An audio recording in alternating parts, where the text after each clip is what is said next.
When Swami Vivekananda talks of the Vedantic mind in a Islamic body, that is the future of India.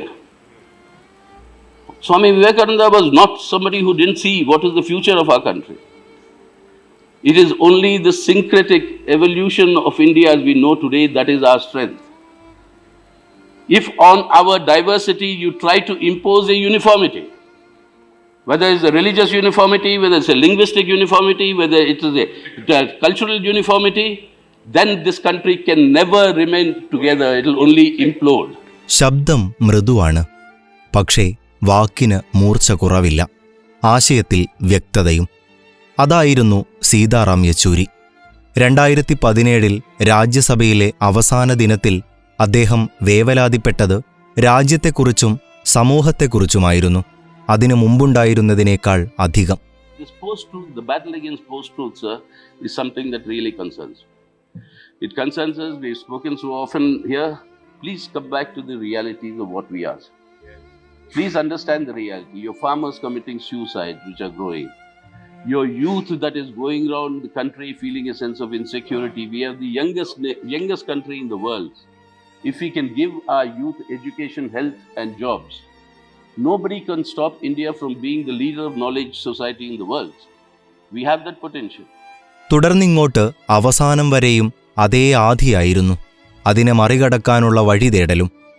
കോൺഗ്രസിന്റെ നേതൃത്വത്തിൽ India സഖ്യമുണ്ടായപ്പോൾ അണിയറയിൽ യെച്ചൂരിയുടെ ചാതുര്യമുണ്ടായിരുന്നു.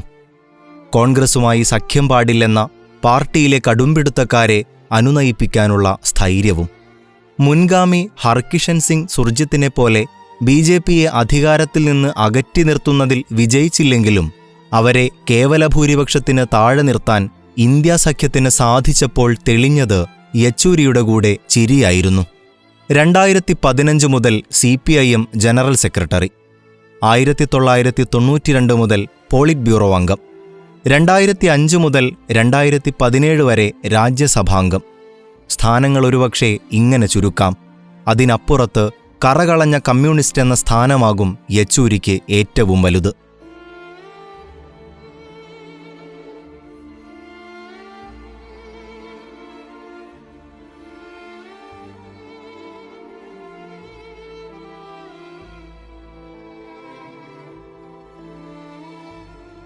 അച്ഛനും അമ്മയും സർക്കാർ ഉദ്യോഗസ്ഥരായ തെലുങ്കു കുടുംബത്തിൽ 1952 ജനനം.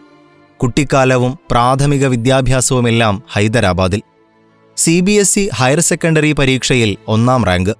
അക്കാലം തെലങ്കാന പ്രക്ഷോഭം ജ്വലിച്ചു. ചെറുപ്പം പ്രക്ഷോഭത്തിന്റെ വഴി തിരഞ്ഞെടുക്കുമോ എന്ന് ഭയന്ന മാതാപിതാക്കൾ യെച്ചൂരിയെ ഡൽഹിയിലേക്കയച്ചു. ഡൽഹിയിലെ സെന്റ് സ്റ്റീഫൻ കോളേജിൽ നിന്ന് സാമ്പത്തിക ശാസ്ത്രത്തിൽ ബിരുദം. പിന്നെ ജവഹർലാൽ നെഹ്റു യൂണിവേഴ്സിറ്റിയിലേക്ക്. പഠനത്തിലും രാഷ്ട്രീയത്തിലും വഴിത്തിരിവായത് JNUവിലെ ബിരുദാനന്തര ബിരുദ പഠന ഗവേഷണകാലം. SFIയിലൂടെ രാഷ്ട്രീയത്തിൽ. അടിയന്തരാവസ്ഥയോട് പ്രതിഷേധിച്ചതിന് JNU കാലത്ത് അറസ്റ്റിലായി. അതോടെ സാമ്പത്തിക ശാസ്ത്രത്തിലെ ഗവേഷണം നിന്നു. അടിയന്തരാവസ്ഥയ്ക്കു ശേഷം ജവഹർലാൽ നെഹ്റു യൂണിവേഴ്സിറ്റിയുടെ സ്റ്റുഡൻസ് യൂണിയൻ പ്രസിഡന്റായി യെച്ചൂരി 3 തവണ. വൈകാതെ SFIയുടെ ദേശീയ പ്രസിഡന്റും. കേരളത്തിൽ നിന്നോ ബംഗാളിൽ നിന്നോ അല്ലാതെ SFIയുടെ ദേശീയ പ്രസിഡന്റാകുന്ന ആദ്യത്തെയാൾ. On a personal note, I've had the privilege of probably knowing him longer in this house and earlier than most others. We were contemporaries at the university. He went from Delhi University to Jawaharlal Nehru University, and we literally grew up within our organizations together. And from the student organizations, we migrated into the political parties. And I have seen him almost grow with every passing day within his organization. And I'm delighted that he holds today the most important position within his party. CPIMലെ വളർച്ച വേഗത്തിലായിരുന്നു, പാർട്ടിയുടെ സൈദ്ധാന്തികൻ എന്ന നിലയിലും. രാജ്യത്തിനു പുറത്ത് communist socialist കൂട്ടായ്മ ശ്രമങ്ങളിൽ CPIMന്റെ പ്രധാന പ്രതിനിധിയായി യെച്ചൂരി. 1984 CPIM കേന്ദ്ര കമ്മിറ്റിയിൽ, 1992 പോളിറ്റ് ബ്യൂറോ അംഗം, 2015 വിശാഖപട്ടണത്ത് വെച്ച് നടന്ന 21ാം പാർട്ടി കോൺഗ്രസ് യെച്ചൂരിയെ ജനറൽ സെക്രട്ടറിയായി തിരഞ്ഞെടുത്തു.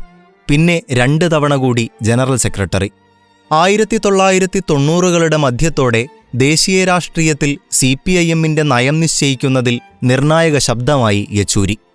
1996 ജ്യോതി ബസുവിന് മുന്നിലെത്തിയ പ്രധാനമന്ത്രി പദം CPIM വേണ്ടെന്നു വയ്ക്കുമ്പോൾ അധികാര പങ്കാളിത്തത്തിനെതിരായ നിലപാടുമായി യെച്ചൂരി മുന്നിലുണ്ടായിരുന്നു. അതിനെ വർഷങ്ങൾക്കുശേഷം അദ്ദേഹം ഓർക്കുന്നത് ഇങ്ങനെ: പുറത്തുനിന്നുള്ള പിന്തുണ എന്നതിൻ്റെ ബൗദ്ധിക സ്വത്തവകാശം തങ്ങൾക്ക് അവകാശപ്പെട്ടതെന്ന്. Though I don't believe in intellectual property rights, if there's any intellectual property rights, sir, that we must be given without any hesitation, it is the concept of outside support. Outside support is the intellectual property right of the CPIM. That is something that you'll have to give. 2004 അധികാരത്തിലേറിയ 1ാം UPA സർക്കാരിന്റെ പൊതുമിനിമം പരിപാടി, ആ സർക്കാരിന്റെ കാലത്ത് നടപ്പാക്കിയ സാമൂഹിക ക്ഷേമ പരിപാടികൾ തുടങ്ങിയവയ്ക്കൊക്കെ പിന്നിൽ യെച്ചൂരിയുടെ ചിന്തകളുണ്ടായിരുന്നു. ഭരണകൂട ഭീകരതയ്ക്കെതിരെ, തീവ്ര ഹിന്ദുത്വത്തിന്റെ വിദ്വേഷ അജണ്ടകൾക്കെതിരെ, ആ ഭരണകൂടത്തിന്റെ നയങ്ങൾക്കെതിരെ നിരന്തരം സംസാരിച്ചു, ഭയമില്ലാതെ. You have who eats pork to identify Muslims and Jews in the Spanish Inquisition? Who eats beef to identify who is a Hindu and non-Hindu in India today in 2017? Is this what my country is coming to, sir? ഹിന്ദുത്വക്കെതിരെയും Hindu Rashtra സങ്കല്പത്തിനെതിരെയും മൂർച്ചയുള്ള ലേഖനങ്ങളും പുസ്തകങ്ങളും, വർഗീയതയ്ക്കെതിരെയും സത്യാനന്തരകാലത്തെ അക്രമങ്ങൾക്കെതിരെയും ഇടതുപക്ഷ വായനകളെ അദ്ദേഹം ആനുകാലികങ്ങളിലൂടെ തുറന്നെഴുതി. Hindustan times പത്രത്തിൽ left hand drive എന്ന ദ്വൈവാര പംക്തി, 20 വർഷം party പ്രസിദ്ധീകരണമായ people's ഡെമോക്രസിയുടെ editor. പാർട്ടിയുടെ പ്രായോഗിക രാഷ്ട്രീയ തന്ത്രങ്ങൾ ആവിഷ്കരിക്കുന്നതിലും ചാതുര്യം കാട്ടി യെച്ചൂരി. സിംഗൂരും നന്ദിഗ്രാമും പശ്ചിമബംഗാളിലെ പാർട്ടിക്കുണ്ടാക്കാനിടയുള്ള നഷ്ടം മുൻകൂട്ടി പറഞ്ഞു. പ്രത്യയശാസ്ത്രത്തിൽ ഉറച്ചു നിൽക്കുമ്പോഴും പ്രയോഗത്തിൽ ജനങ്ങളുടെ ഹിതത്തിന് പ്രാധാന്യമുണ്ടെന്ന തിരിച്ചറിവിൽ CPIMന്റെ കേരള ഘടകത്തിൽ വിഭാഗീയത ശക്തമായ ഘട്ടത്തിൽ VS അച്യുതാനന്ദനൊപ്പം നിന്നു. പാർട്ടി കൈവിടുന്ന ഘട്ടത്തിൽ പോലും VSന്റെ സ്വീകാര്യത ഉപയോഗിക്കണമെന്ന് ഉറപ്പിച്ചു യെച്ചൂരി. പിണറായിക്കാലത്ത് ഒട്ടൊക്കെ നിശബ്ദനായെങ്കിലും ഇടത് നയങ്ങളിൽ നിന്ന് വ്യതിചലിക്കരുതെന്ന് ഓർമ്മിപ്പിച്ചു. RSSുമായി സന്ധി ചെയ്യുന്നുവെന്നും ഇടത് ആശയങ്ങൾക്ക് വിരുദ്ധമായ പോലീസ് നയം പിന്തുടരുന്നുവെന്നുമുള്ള ആക്ഷേപം ശക്തമായ കാലത്ത് യെച്ചൂരിയുടെ ദിശാബോധം കേരള ഘടകത്തിന് വലിയ നഷ്ടമാകുമെന്നുറപ്പ്. We are going through the party state conference. The refrain is, we must learn from Bengal and Kerala. Bengal, you came back 7 times in a row. Yes.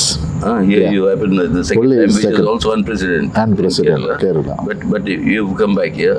So there is a very, very conscious vigilance on not to be very, very careful. I mean, not to commit such mistakes and learn from what happened in Bengal and Tripura. That is happening. Communist Marxist ദർശനങ്ങളിൽ അടിയുറച്ച് വിശാല ഇടതുപക്ഷത്തിന്റെ ഇന്ത്യയിലെ സാധ്യതകളിൽ പ്രതീക്ഷയർപ്പിച്ച് ഹിന്ദുത്വ രാഷ്ട്രീയത്തെ നേരിടാനുള്ള പ്രായോഗിക സഖ്യവഴികൾ തുറന്നിട്ട് മുന്നോട്ടുപോയ നേതാവ്. പ്രത്യയശാസ്ത്ര കാർക്കശ്യത്തിനിടയിലും ചിരിവിടാത്ത, സംവാദത്തിനുള്ള സൗഹൃദാന്തരീക്ഷം നഷ്ടപ്പെടുത്താത്ത വ്യക്തിത്വം.